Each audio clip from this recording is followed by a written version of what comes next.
Hey Mixers, welcome back to another NFL preseason video. Today we just have a couple of picks. I have 3 picks for you in the Friday slate, and I have started looking at the Saturday slate, but we're not getting full lines on those games yet, so I want to wait a little bit longer to put that out.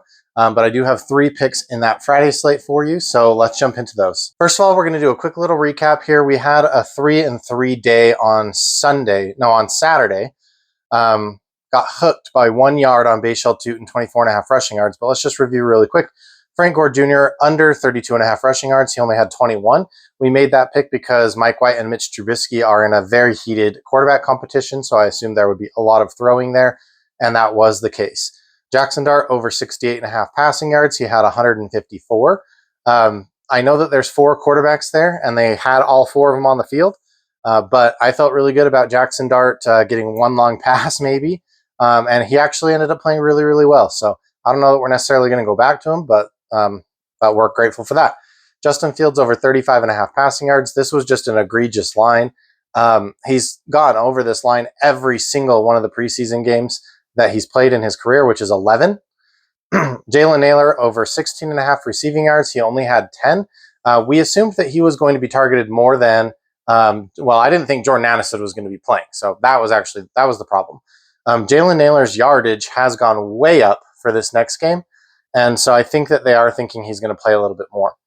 Jalen Knoll, over 22.5 receiving yards. He had 16, and his line is now 16.5 or 18.5, something like that. So his line has come down. We were expecting him to get more work than John Mechie, and John Mechie got all the work. So perhaps the books are telling us he's only going to catch 2 passes, and then that's going to be it. Savion Williams did not play. We took him because all of the Packers wide receivers were hurt, and he ended up being hurt as well. And then Bayshell Tootin, the running back on the Jaguars, he just missed by 1 yard for me, playing with Nick Mullins, who is absolutely crap. So I wish he had gotten on the field a little bit earlier, although none of the Jacksonville quarterbacks played very well. And then we had a 2-0 day on Sunday. We took the Bears quarterback with the Bears running back because we just assumed they would kill the Dolphins. And that's what happened. And so we cashed both of those. So that brings our total record for the preseason up to 9-12, which is 43%. If you round up a little bit, still terrible. We're just taking dart throws here at the preseason. We probably want to end up somewhere around the 55 to 60% range just to make a little bit of profit. So let's jump into today's 3 picks. First, we're going to take Cam Ward under 72.5 passing yards. He only played 2 series in the first game. One was a 3-and-out, and then he had a good series after that. He said that he wants to play more, but I don't think that the coaching staff is going to let him. So he's probably only going to get 2 series again.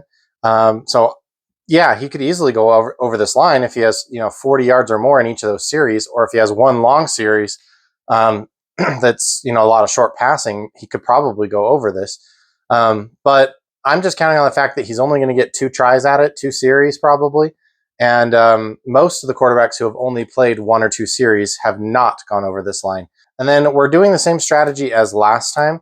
We're going to take a quarterback and the running back on a team that we think is just going to kill the other team. So we're taking Gardner Minshew here on the Kansas City Chiefs, going up against Seattle. Over 65.5 passing yards for him. Aiden O'Connell just went up against him last week, which was ironic because they were teammates last year on the Raiders.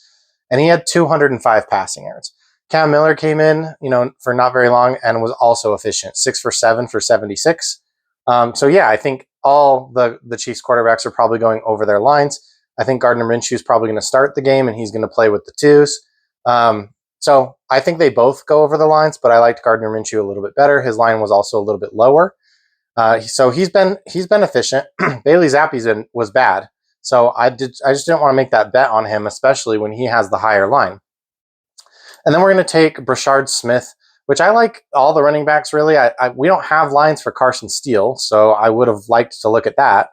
But Brashard Smith, I'm going to take him. Elijah Mitchell, I think he's okay as well. So you could choose, take your pick between them, which one you want. They're probably going to get 3 to 4 carries each. We're just looking for about that many, maybe around 5 to get here to this number. But I think he could go over in just 3. Comparing him to the Raiders rushing against Seattle last week, Chris Collier had 9 for 42. Dylan Laub had 5 for 34. And then Mostert and Sincere McCormick, the veterans, didn't get, they got a couple, like 1 carry and 3 carries, and didn't do much with them.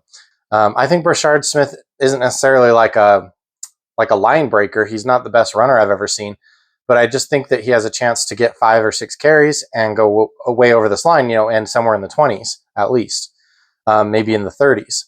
And also, he did have a run that was called back for a penalty in this game, the first game. So he would have had 16, which still would have hooked this line, but he would have had 16 in that first game. And now he gets a really, really juicy matchup in the Seattle Seahawks. So just to review that, we're taking Cam Ward under 72.5 passing yards, Brashard Smith over 16.5 rushing yards, Gardner Minshew over 65.5 passing yards. Now, what you could do on Cam Ward is you could probably wait, because this line might get bet up. So you might be able to get it under 75.5 or under 79.5 later on. I'm just going to take it now. And then if it does get bet up, I'll probably just bet it again. So that's all I have for you today, guys. Thanks. And don't forget to leave a comment, like the video, subscribe, and we'll see you next time.